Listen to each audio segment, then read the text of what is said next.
There we go. Hi there, everybody. I am so excited for this panel. This is a panel that I've wanted to do for some time. I've been referring to it as my investing in music panel, but what this panel really is looking at how time and money is invested into artist and executive development. I think it's a part of the industry that isn't talked about nearly enough. Outside of maybe like VC funding and things along those lines. So I really wanted to put a panel together to look at all of the options and all the companies that are looking to help and invest and take time and energy to develop talent. So I've brought together some incredible people in that space to talk all about that. So without further ado, I'm going to bring our moderator up to the stage to introduce the rest of our panelists. Nan, welcome to Measure of Music. Thank you, Christine. I'm totally excited. This is I am too. This is a very good topic. Okay, let's get on with it. I want to tell you something about me that you can't get from my bio. My background is not generated. I live in a tiny cabin in the woods in the Pacific Northwest. Let's introduce ourselves. Ben, go. Hey, how you doing, everybody? My name's Ben Winter. I call myself a / executive. I am founder of Unstoppable Music Group, which is a group of companies that represent talent in management as a production company label, cultural marketing and consultancy. / I am co-founder of an initiative called Power Up, which was created to support Black talent break through the glass ceiling that exists within the UK music industry. And I also am / Director of Business Development and Partnerships for the Association of Independent Music, also known as AIM, which is the trade body that represents the independent music sector in the UK. Great to be here. And something you don't know about me is I am a crazy, crazy Star Wars fan. There's always Star Wars memorabilia very close to me. Thank you, Ben. Maria, can you tell us who you are? I would love to. Hi, everyone. My name is Maria Gironas. My pronouns are they, them. Similar to Ben, and I think actually everyone in this chat, we're all a little multi-hyphenates in some way. So the way I like to frame it for people is my Bruce Wayne is I work at Key Change as a general manager. Key Change is a nonprofit champion gender equity in the music industry on a global level. I happen to have the privilege of managing all our operations in the US side. And my Batman is I'm the founder of my own company called Cool Shit, Cool People. And basically what I do is I work with cool shit that cool people are doing, and I help consult on the music, tech, and advocacy space. So a little bit of everything. In addition to that, as it relates to this conversation too, I'm an investor. I've been investing in the developing artists and in companies that are developing into artists and technology that is inclusion facing or working with inclusive companies. In addition to just developing into myself over the past few years. So I think something you probably don't see in my bio, to stick with the theme here, I'm a huge, I guess we're going down the nerdy route a little bit. I'm a huge Pokemon fan. There is no stone unturned of like memorabilia I own as it relates to like Pokemon. And I still think my trading cards I bought when I was 8 will make me a millionaire one day. So that's the hill I'll die on. Love it. Awesome. All right, Kristen. I hope I don't know how to follow that. I'm Kristen Jewell. I am the founder of Jewell Concepts. We are in our 11th year as a management company and label services for independent artists. Independent does not mean alone. So we are here to build teams for artists as they need. I am also an investor in companies, startups. I have been an analyst with Water and Music over the past few years, done some work in Web3, NFT, metaverse, AI music research projects. I've also done some bespoke music projects as well for other tech companies with really fun stuff. I have Uncut Jewels, which is a podcast web series, but also a community that is designed as an incubator to help artists actually communicate, like to connect and do things together, and also shine light on things that aren't specific to the songs they're releasing, more so adjacent on how they did it. And I'm on the board of the Navak Collective, very proud to be a part of that. And I'm also an advisor for Studio Space. And my little fun fact, I guess we are a little nerds, but I'm not into the same kind of things, but these are my turntables and they're set up battle style from the 90s, from when I used to do DJing battle style. So yay. But do you ever do your own personal battles now? Oh, well, I mean, I definitely spin, but my mixer is broken. You can probably tell it's like in a little thing there. It's a very sad day to fix that. But yeah, I do play for myself. Yeah. Thank you. Yeah. All right, let's get into some information and some conversation. Ben, we're going to start with you. At what point did you decide that the programs that you have mentioned in your introduction were needed? What was the catalyst?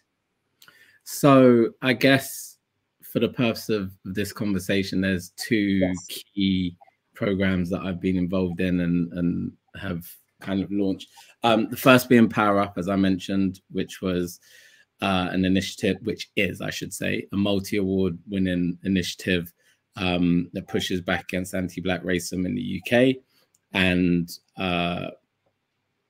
seeks out for equity and equality for Black talent, both creative and executive, to break through the glass ceiling in the UK music industry. It came about as a result of Blackout Tuesday and the kind of black squares that went up. And for myself, when was this, Ben?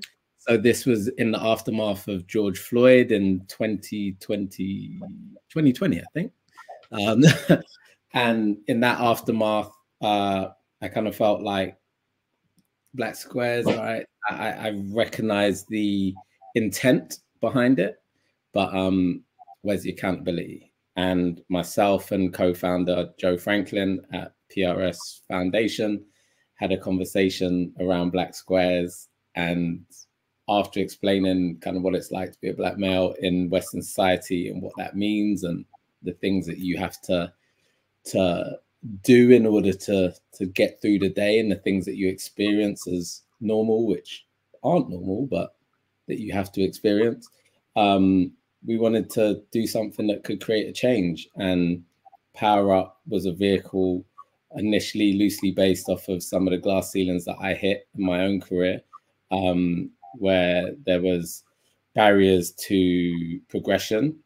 And then from that, we kind of built out a program that would represent Black talent in the UK, both creative and executive, knowing that, you know, Black talent on the creative side statistically receive a lot less financial support as well as general support to complete their projects, etc. We wanted to try and tip that balance.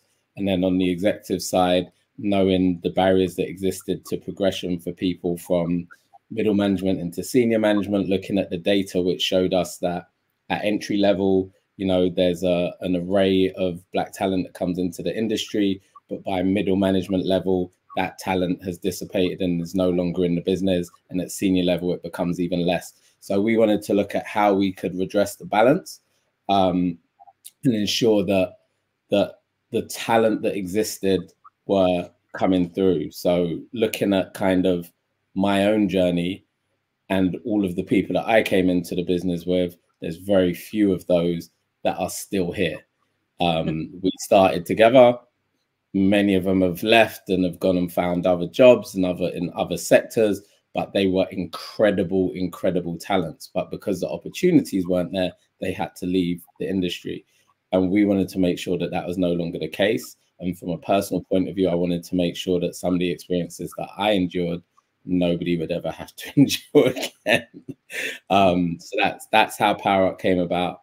In terms of investment side, I have been working on an initiative called the Angel Investment Syndicate. And the idea that I had around that was based on a 2021 report by the British Business Bank, where they said that the biggest barriers for entrepreneurs from a low socioeconomic background and for those from an ethnic background are access to capital, access to knowledge, and access to networks.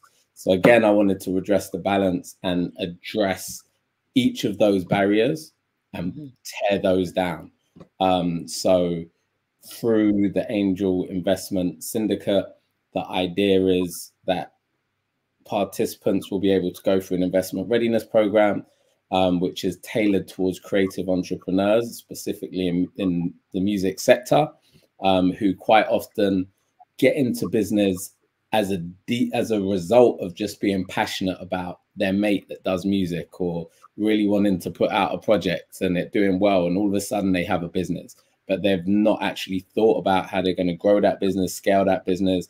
And quite frankly, a lot of the time, the language around finance, capital, investment is quite scary to them. So what I wanted to do was create something that would pull the curtain on investment and really allow creative entrepreneurs to go through an initiative that would allow them to get a better understanding of what investment looks like, so that they could understand investment from angel investment through to VC level and understand all elements of that. So they go through 8 modules. By the time they come out of those 8 modules, they should be confident to have a pitch deck, a solid business plan, and be confident to go in front of potential investors, understanding what it is that investors look for, understanding language, and also knowing that there's signposting to be able to go to different places to go and pitch for capital. So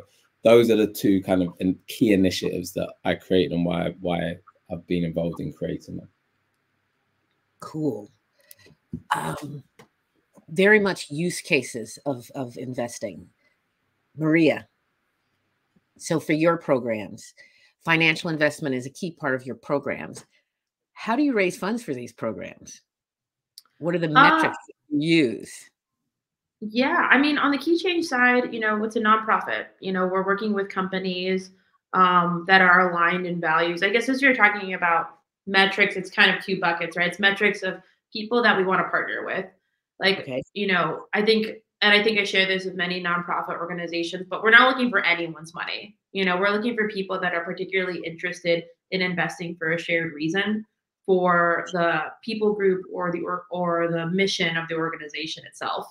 I think it's really easy for companies to kind of buy their way into activism, and they think that's it, and it's not necessarily actual intentional work, which is where the Key Change Global Pledge plays a huge part. And to understand a little bit more about the organization as well, Key Change started in 2017 as an initiative to encourage companies to make sustainable changes in music by making pledges for themselves. So basically, since 2017, 650 companies from around the world have signed pledges to be able to enact real change in their organizations. Everything from festivals changing from 20% female gender expansive to now 60%, to companies hiring an entire workforce of people of color and providing resources for them and such.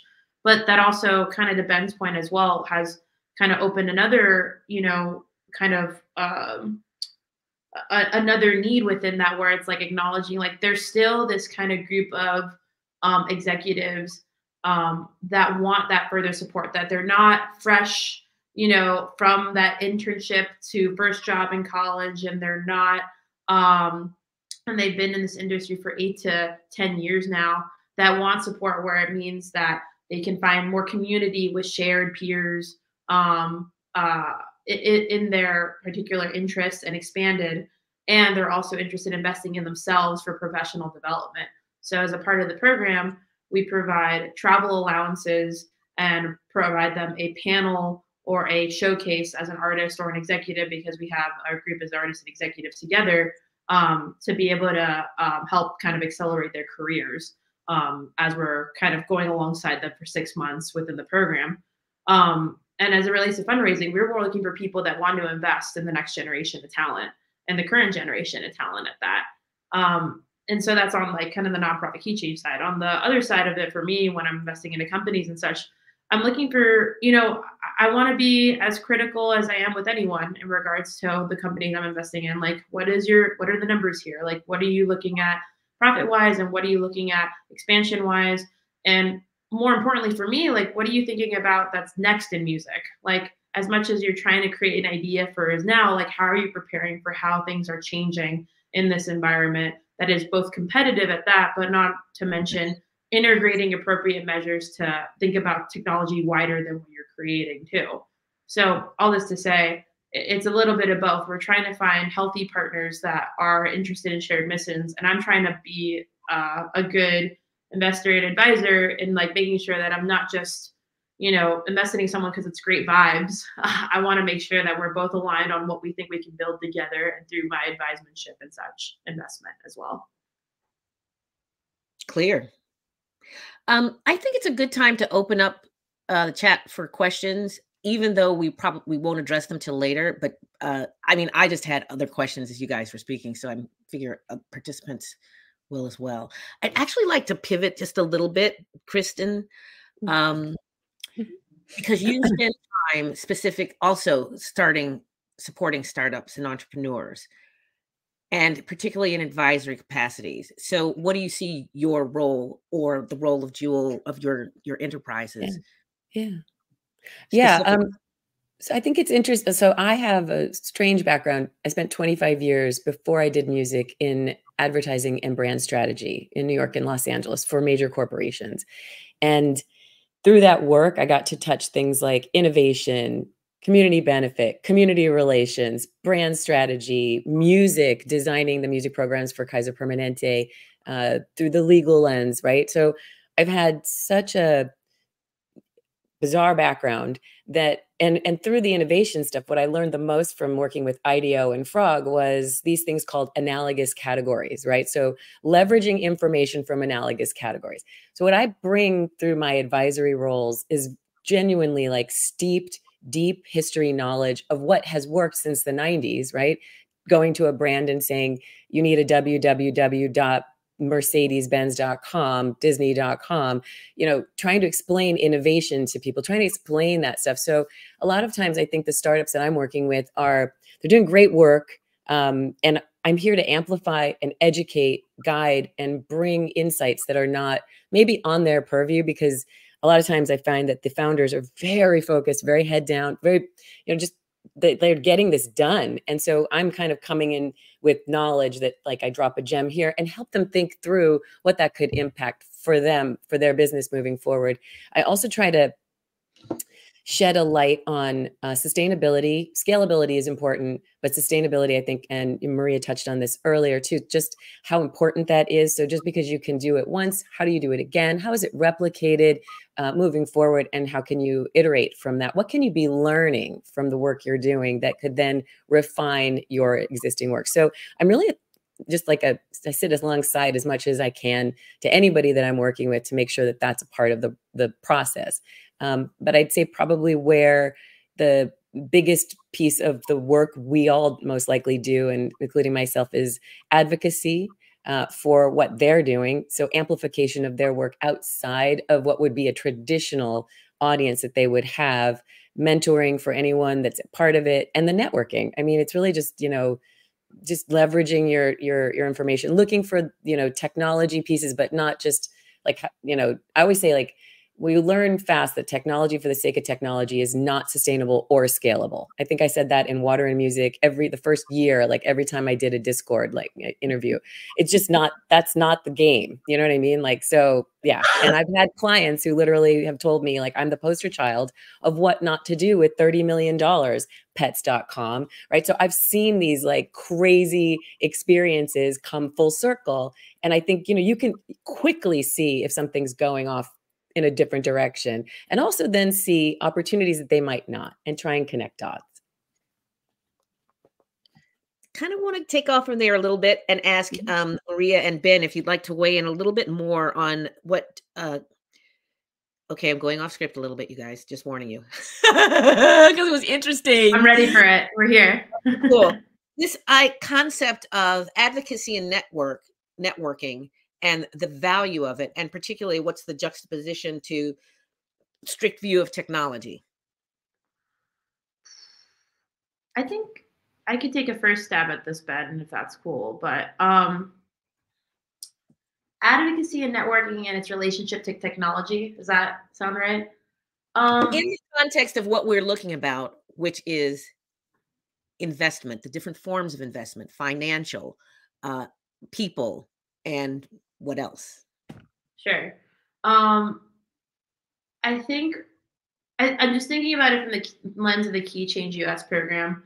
I think about my time coming into music, and I have a very privileged experience over the past like 11 years with the way I've been working music. And given I'm a queer Latino first generation, like we got our issues here. But privilege in the vein of like, you know, I've had a lot of people that have like plucked me from obscurity and given me been an advocate for me when I didn't really know I deserved it, frankly. And I think in the context of the Key Change US program, the reason I believe in it and the work we're doing, let alone a lot of similar organizations that are creating community around their advocacy, is that it's so lonely to go through this work of music because you don't pick it for the money and you don't pick it because you want to be easy on yourself. Like it's not like the desk job 9 to 5 situation. You choose it because of the lifestyle and that you're amongst a room of peers that are so deeply passionate about something bigger than you. It's faith itself to some capacity.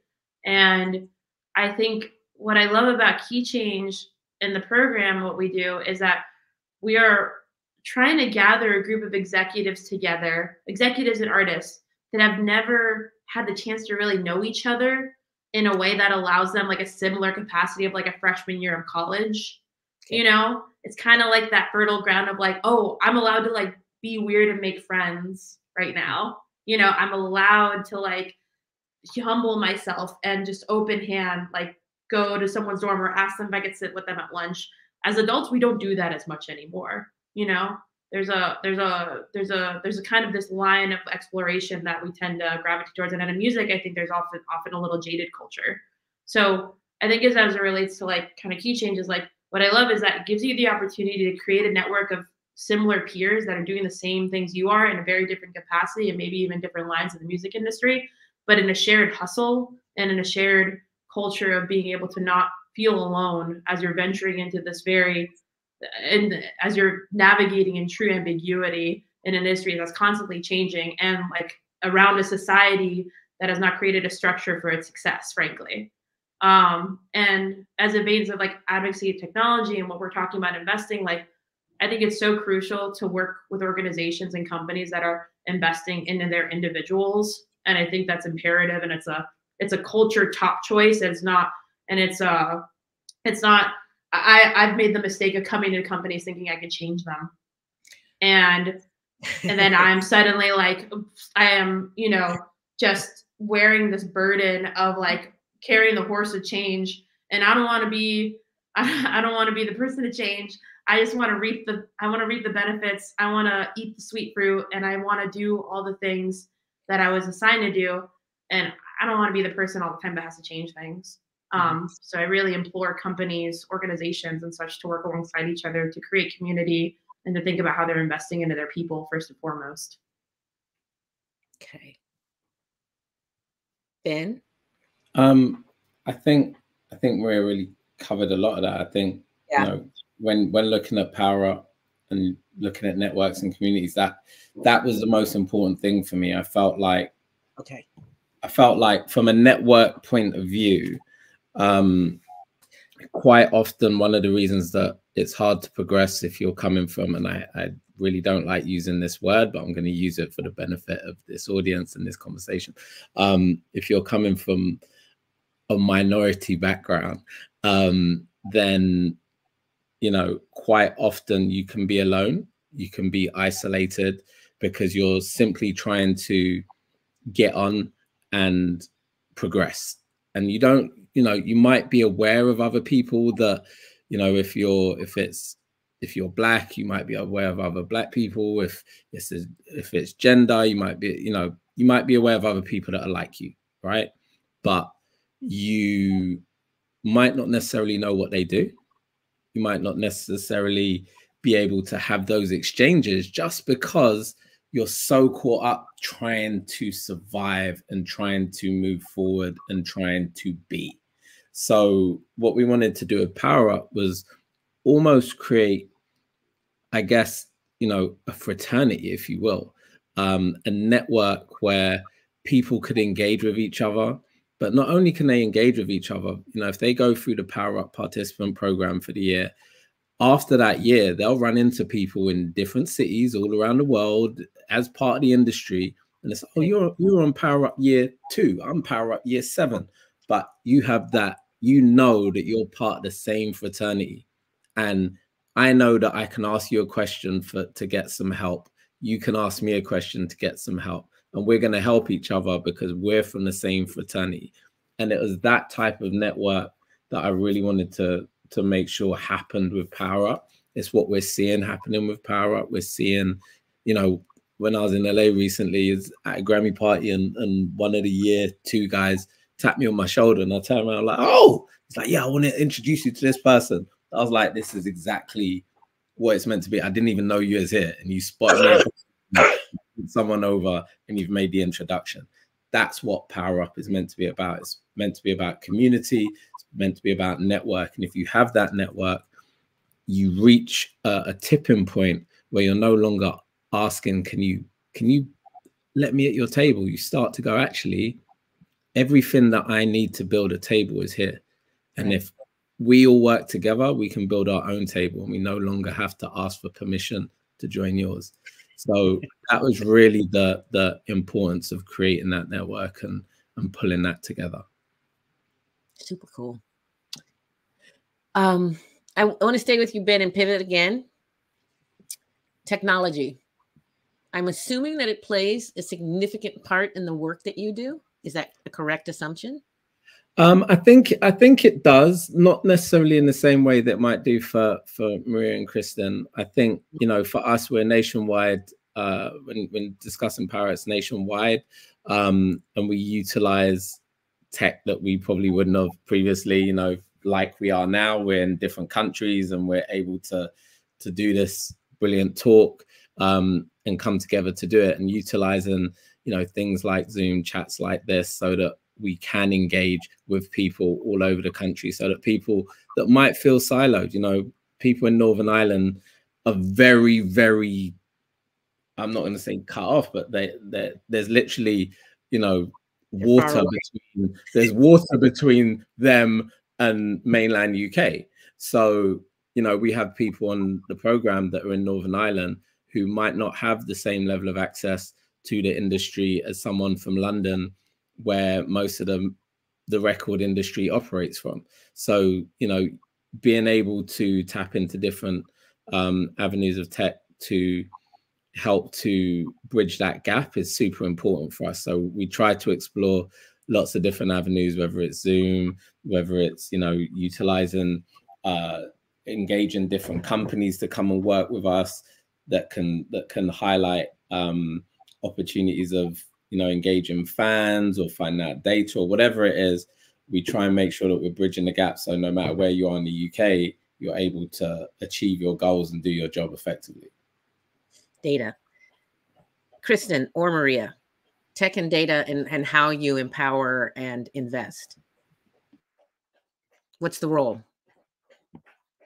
I mean, well, I guess I'd love to talk about just how tech actually helps empower creatives in general. Okay.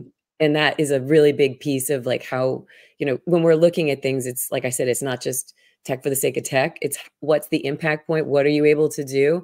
I mean, obviously on everyone's mind right now is AI. And I feel like, you know, there are a lot of pieces to that realm that are good and bad, right? That's like everything in life. But I feel like the creative potential expansion of your own skill set is a really interesting, you know, piece to navigate as a creative, as an artist, as a person in, you know, music, in startups and in general, just figuring out how to use some of these platforms to advance your own skill set. And then, you know, I think the tech that when I'm investing my time in something, I would say probably just being able to understand the audience. I'm very big on the user experience and the fan engagement, or whatever the customer experience is going to be. So making sure that we're actually double, looking at all of that. So not just like, when like Navak Collective is a great example of like they're, doing the realms right now for artists. And I think it's an incredible experience. And, you poke your head into this and you're like, this is fascinating, especially when you think of the neurodivergent audiences, that exist in the world and don't really want to be going out to shows. Some of them actually might find this, and they do, even if it's small numbers now, it could be increasing. So these are the types of things I pay attention to, just where that soul is in the crossover of music and technology, art, in general. Got it. Maria, I'm sure has other examples too. Do you have other examples that you want to highlight, Maria? Honestly, I thought Kristen did a great job. So okay, cool. Thank you. Most underutilized resource or strategy in developing music talent today? Time. Grow, Kristen. Go. And time's a good one.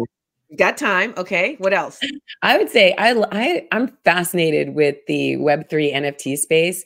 And I feel like that's just like incredibly underutilized. And I know everybody's, scared of it and everyone wants to use the word and it's just a bad word, but it leads to community, it leads to engagement, it leads to on-chain provenance potentially, it leads to so many different things that I feel like it's just so underrepresented because everybody's talking about the crypto angle of things, which it's like, I don't even care about that. So I'm just very, very passionate about figuring out the future of how you can actually keep yourself, know your audience, know your customer, even if, it's just, these are advancements in technology that can really help you. I mean, alongside of that is just literally understanding the on-chain experience, just so you are not, left behind in case there is some need that AI is coming in hot and you have to prove you got there first.